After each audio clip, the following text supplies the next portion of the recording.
She didn't know it was the last night she would ever be invisible. She didn't know that the borrowed gown, the color of a faded dusk, was the last skin she would ever wear as a ghost. Alara stood in the alcove, half hidden by a tapestry depicting a forgotten war, and felt the familiar ache of being nothing. The grand ballroom of the Ethelgard Palace was a galaxy of swirling stars, and she was the empty space between them. Crystal chandeliers dripped honeyed light onto jewels and silk. Laughter, sharp and glittering, cut through the air, weaving with the strains of a string quartet that played a melody she could never imagine humming. She was a moth that had wandered into a gathering of butterflies. Her stepsister, Seraphina, was the most brilliant of them all.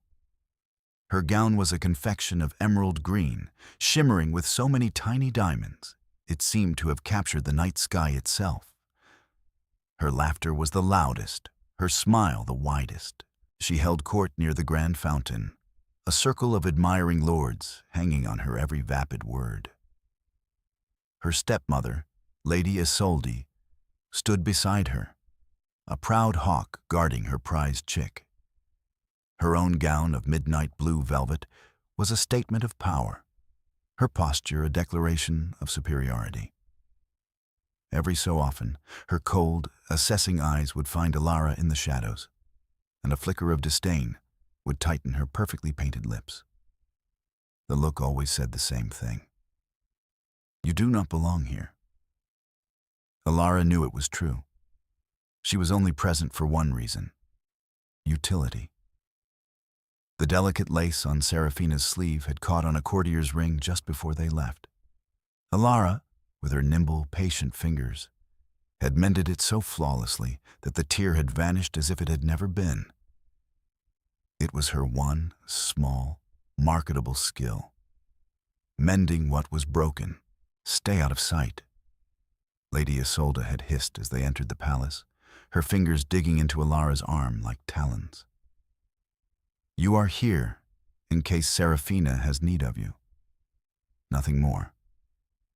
Do not speak unless spoken to, and certainly do not draw any attention to yourself. The embarrassment would be more than I could bear. So Alara had found this alcove, this small pocket of shadow in a world of blinding light. She kept her spine straight, a habit learned from years of trying to appear smaller while retaining a sliver of dignity. She watched the dancers, their movements a fluid poetry she could only dream of. The scent of cloying perfumes and expensive wine was thick in the air, a stark contrast to the simple lavender soap she was allowed to use. A servant, a girl not much older than herself, hurried past with a tray of empty glasses. For a moment, their eyes met. There was a flicker of shared understanding, a brief acknowledgement of their parallel roles in this grand performance. They were the stagehands, the unseen gears that allowed the beautiful puppets to dance. Alara offered a small, hesitant smile, and the girl returned it before disappearing back into the throng. That brief connection was more warmth than she had received all evening. There you are, skulking like a rat in the walls. Seraphina's voice, a silken blade, sliced through her reverie. She had detached herself from her admirers, her emerald gown whispering secrets against the marble floor as she approached. Alara's shoulders tensed. She did not turn. Seraphina, Mother was looking for you. She was worried you might have actually tried to mingle. The laugh that followed was cruel, as if anyone would want to mingle with that. She gestured dismissively at Alara's pale gray dress. It had been her own mother's, altered a dozen times, the fabric soft with age and sorrow. I am exactly where I was told to be, Alara said, her voice quiet but firm. Good, stay there. Seraphina leaned closer, her perfume a suffocating cloud of roses and vanity. The king is here tonight. He has not yet chosen a bride, you know. Every eligible daughter in the kingdom is here. This is my night. Do not do anything to ruin it, you hear me? Not so much as a misplaced stitch in reality. Alara finally turned to look at her stepsister. Serafina was beautiful, undeniably so, with fiery hair and eyes the color of her gown.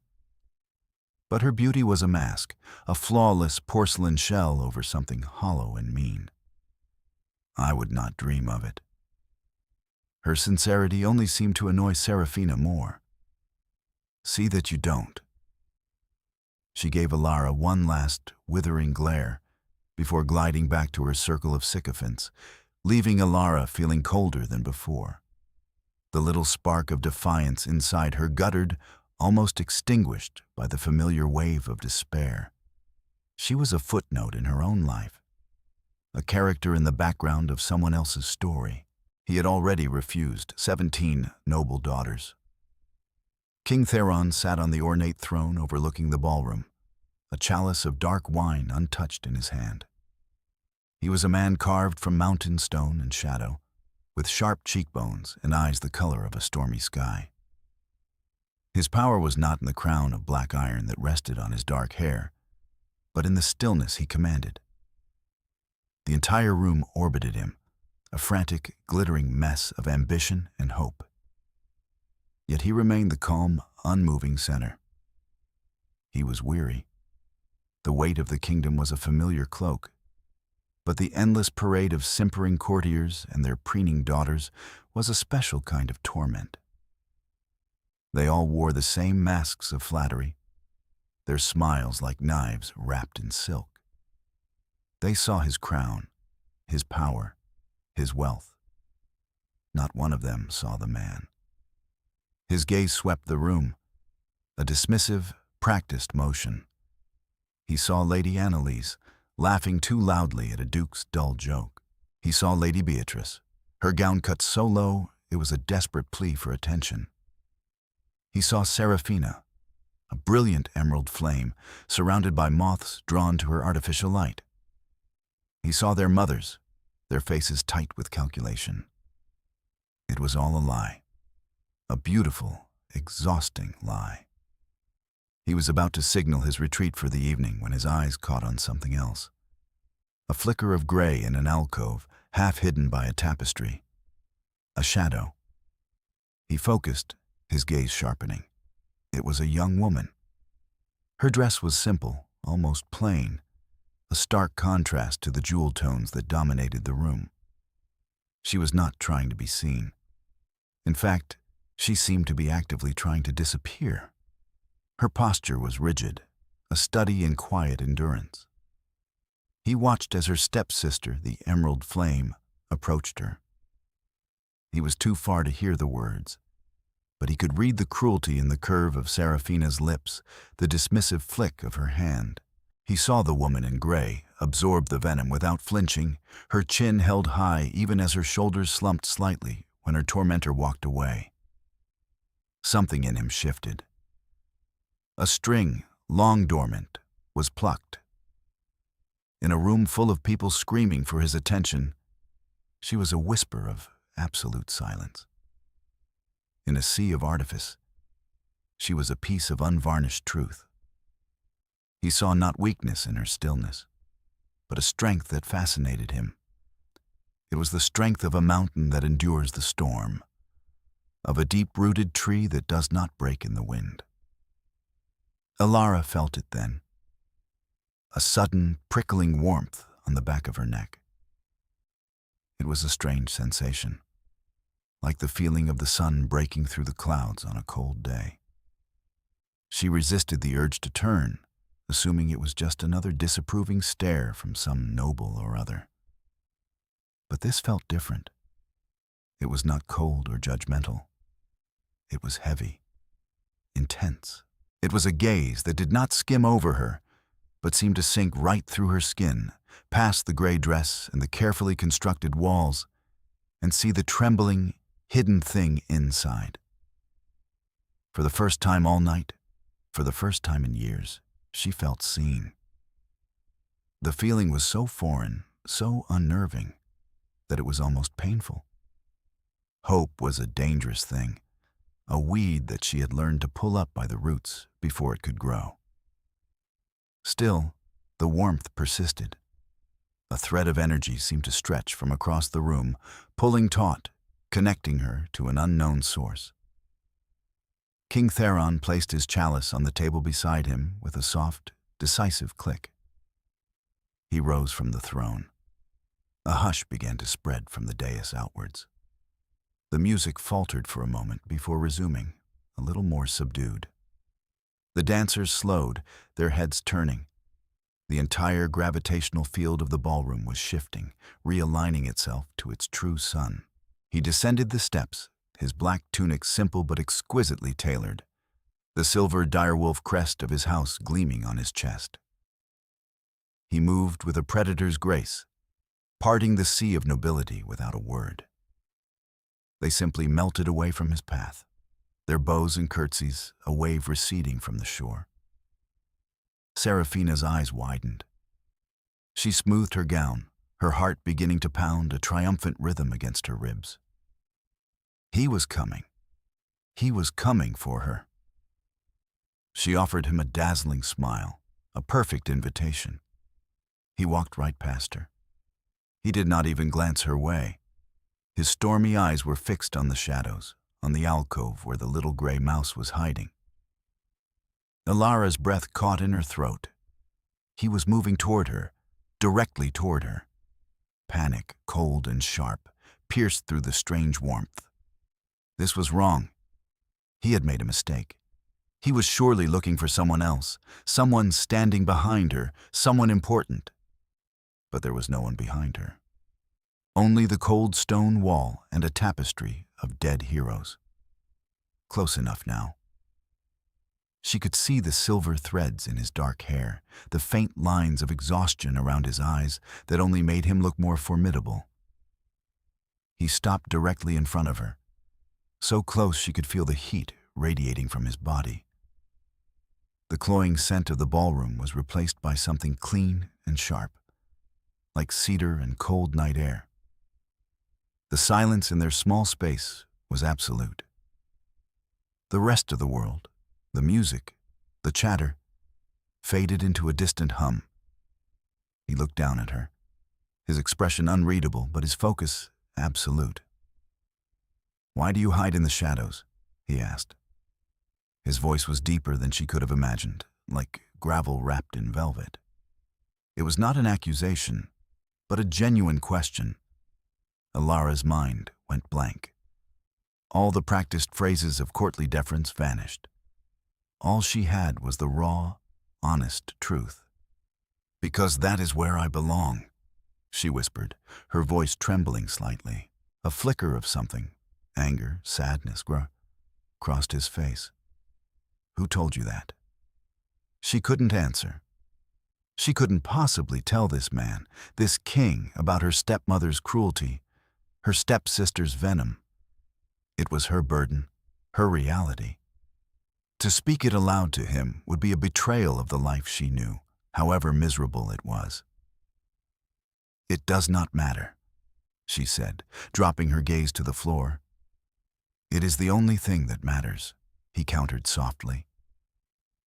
He looked at her, truly looked, taking in the careful stitches on her sleeve where she had mended a fray, the quiet dignity in her posture, the deep, sorrowful intelligence in her eyes. "What is your name?" "Alara." The name felt thin and strange on her tongue. It was a name that was rarely spoken, and never with such focused intent. "Alara," he repeated, and the word became something solid, something real. He held out his hand. It was a large hand, calloused and strong, the hand of a warrior as much as a king. "The shadows do not suit you. Dance with me." It was not a request. It was a gentle command, an offer of escape so astounding that her mind reeled. Her eyes darted toward her stepmother. Lady Isolde was frozen, her face a mask of pure, unadulterated shock. Seraphina's jaw had dropped, her perfect smile forgotten, her expression curdling into disbelief and then rage. Fear told her to refuse.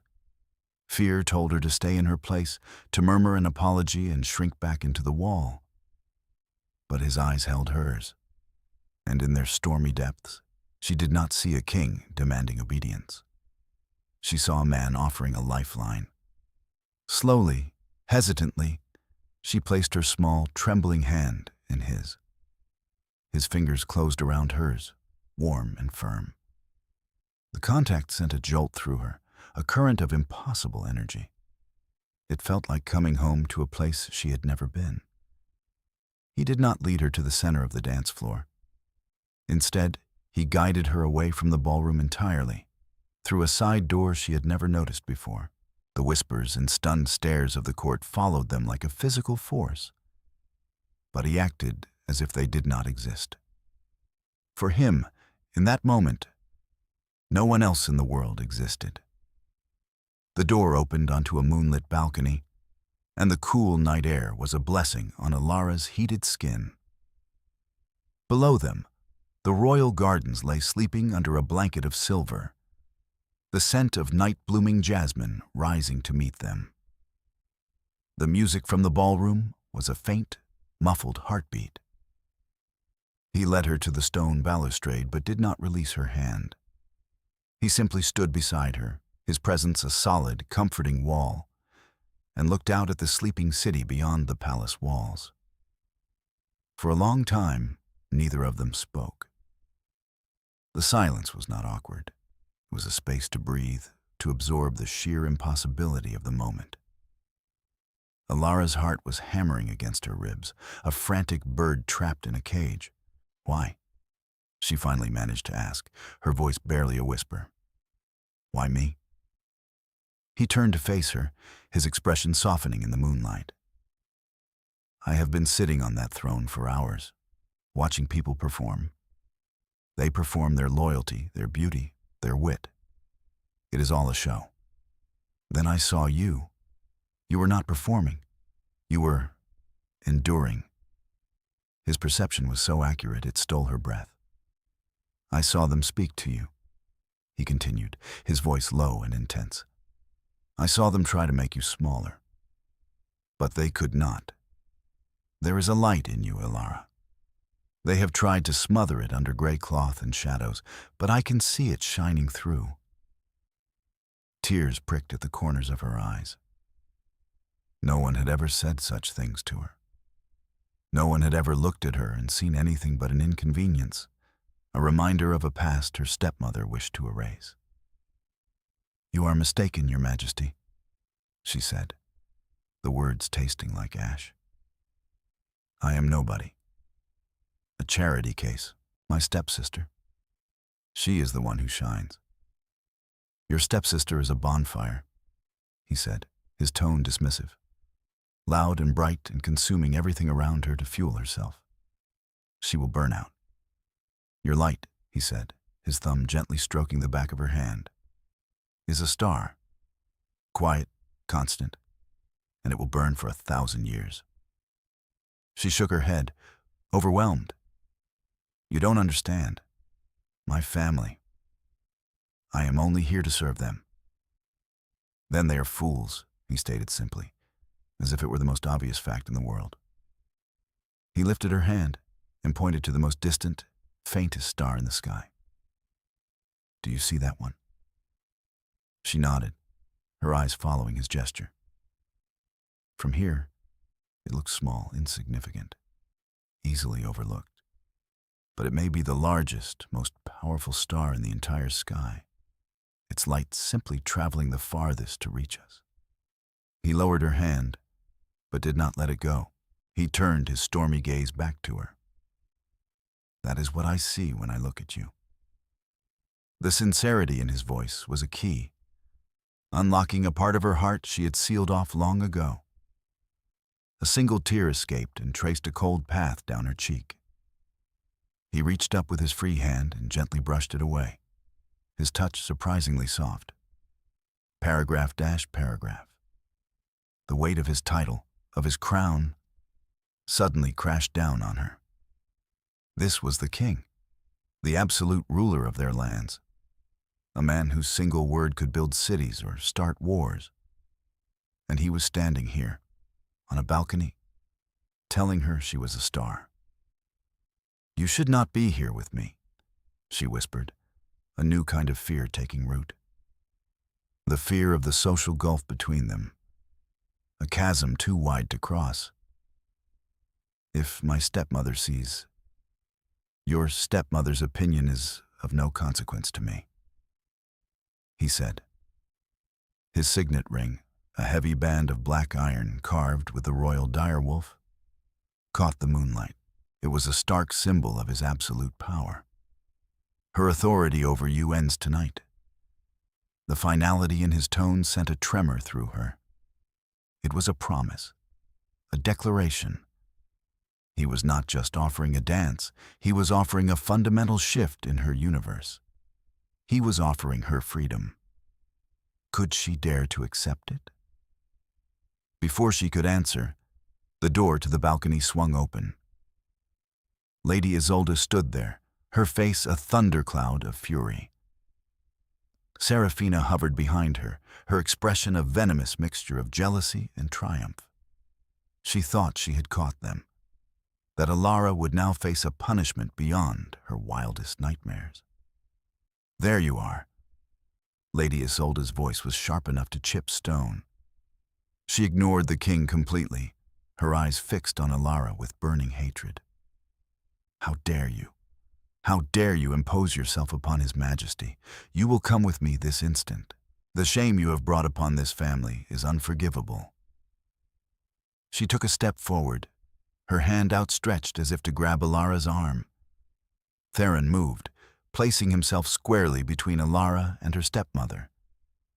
He did not raise his voice. He did not have to. His presence alone was a shield. "She will be staying with me." Lady Isolde froze, her hand hovering in the air.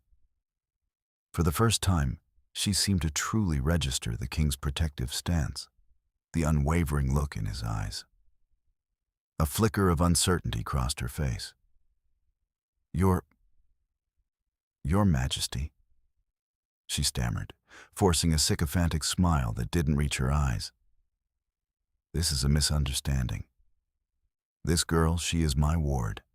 A simple, foolish creature. She gets confused. I am so sorry for any trouble she has caused." "The only trouble I see here," Theron said, his voice dropping to a dangerously quiet level, "is you." He took Alara's hand again, his grip firm and reassuring, and began to lead her back toward the ballroom. "Come," he said to her softly. "It is time to step out of the shadows for good." He walked back into the grand ballroom with Alara at his side. Her hand was still clasped in his, a warm anchor in a sea of hostile, staring faces. The music had stopped completely. The silence was thick with tension and astonishment. Every eye in the room was on them.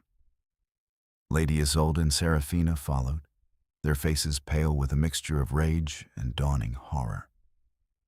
They had lost control of the narrative, and it was terrifying to them. "Your Majesty, please," Lady Isolde called out, her voice straining with false concern. "She is not who you think she is. She is nothing, a nobody from a disgraced line. Her father was a traitor."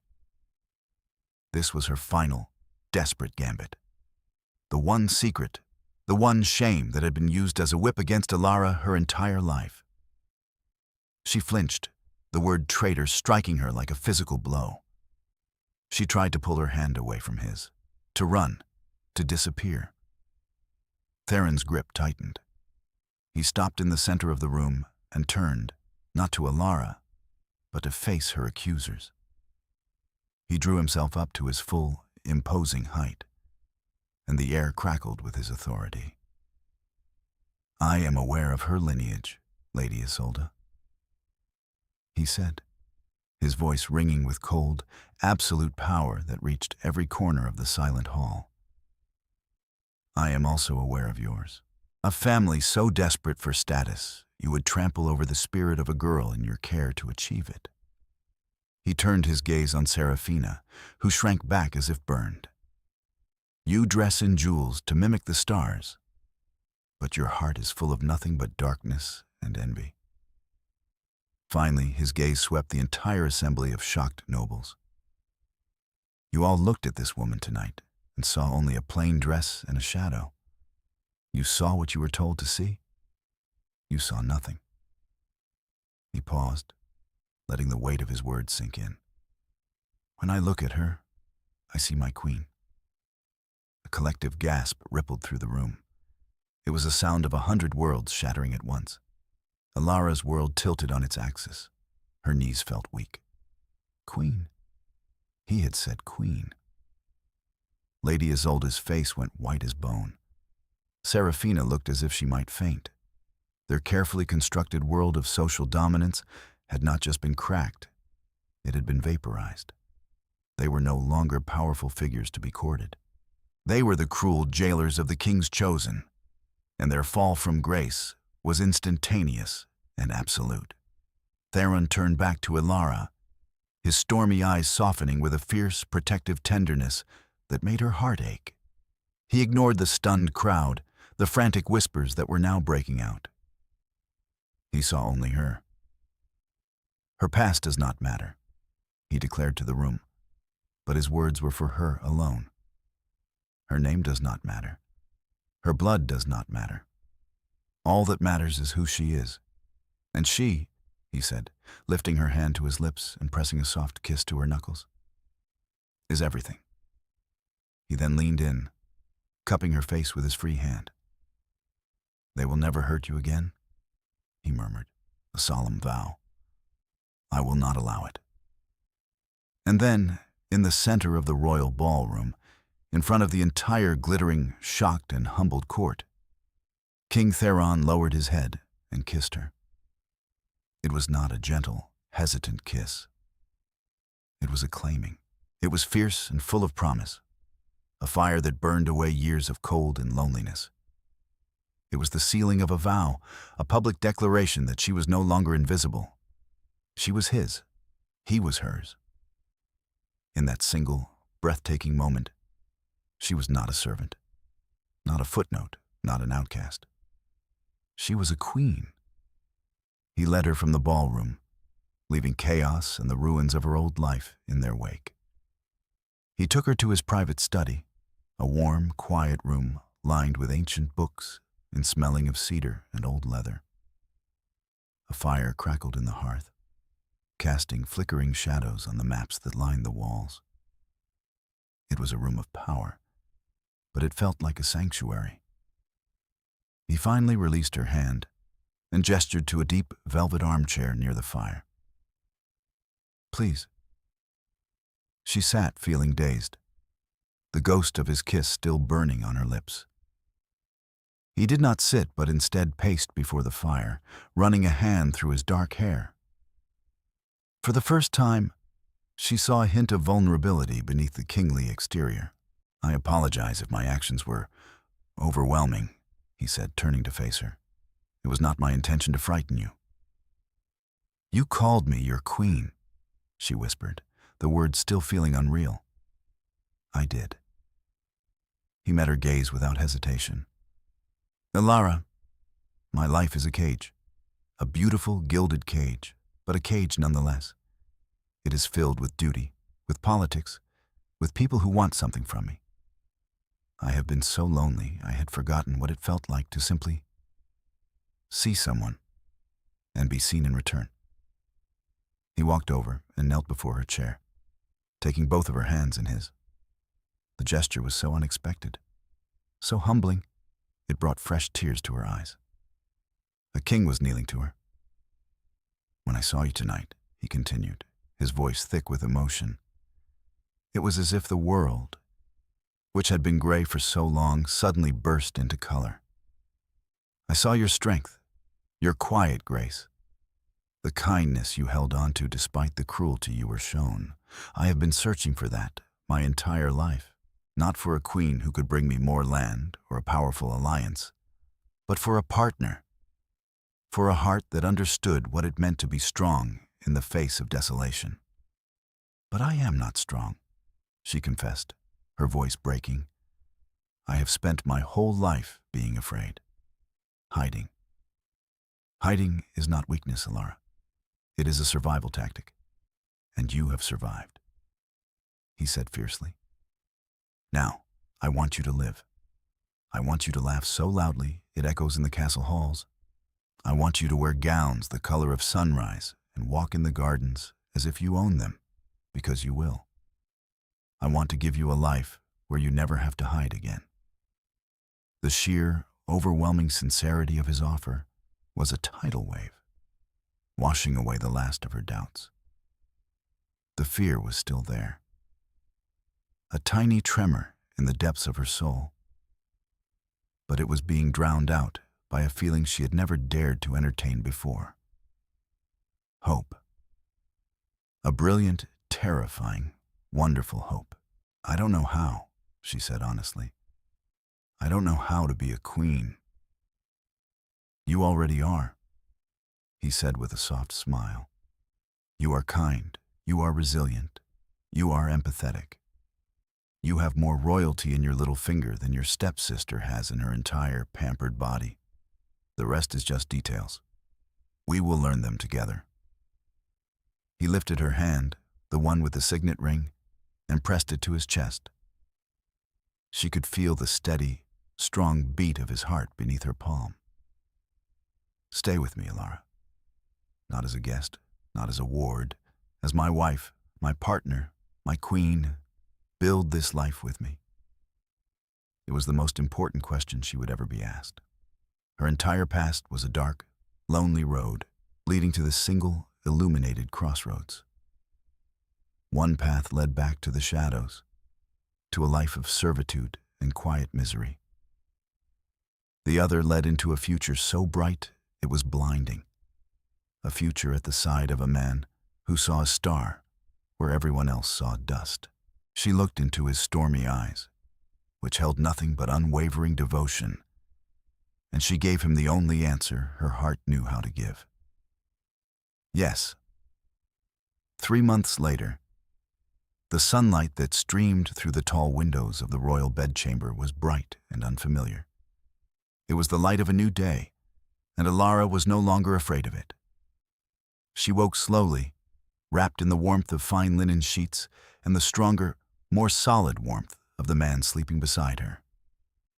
Theron, her husband, the king. The title still felt strange sometimes, but the feeling of his arm draped protectively over her waist felt like the most natural thing in the world. She turned carefully to look at him. In sleep, the lines of weariness were smoothed from his face. He looked younger, more peaceful. She reached out and gently traced the line of his jaw, her heart swelling with a love so vast it sometimes frightened her. "Kiss him." The kiss was soft and full of "kiss him." The kiss was soft and full of the quiet contentment that now defined their days. Life had changed so completely, it was sometimes hard to remember the gray, silent girl in the shadows. Theron had been true to his word. He had not just given her a crown, he had given her a voice. In the weeks following the ball, he had shown her the kingdom not as a ruler, but as a partner. He listened to her opinions on matters of state, valuing her empathetic perspective, which so often cut through the cold logic of his advisors. He discovered her talent for intricate design, and needlework was not merely a hobby, but a true art. With his encouragement, she had established the Royal Artisans Guild, a foundation that sought out and sponsored talented craftspeople from the poorest corners of the kingdom, weavers, woodcarvers, metalsmiths, giving them the resources and recognition they had always been denied. She was not just a queen who wore beautiful things. She was a queen who helped create them. Her work gave her a purpose that was entirely her own. The people of the court, who had once overlooked her, now respected her. They saw her quiet wisdom, her genuine kindness, and the fierce intelligence that had been hidden for so long. Her laughter, once a rare and hesitant sound, now echoed frequently in the castle halls, a bright, clear melody that always made Theron smile. A soft knock came at the chamber door. A servant entered with a silver tray bearing their morning tea and a small stack of letters. "Thank you, Lyra," Alara said, her smile warm and genuine. The servants adored her. She treated them with a respect and camaraderie they had never known from previous royalty. As Theron sat up and poured the tea, Alara idly sorted through the correspondence. Most were official documents and petitions.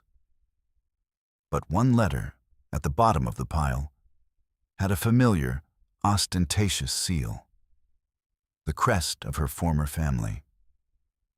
Her breath hitched slightly. She had not heard from them since that night.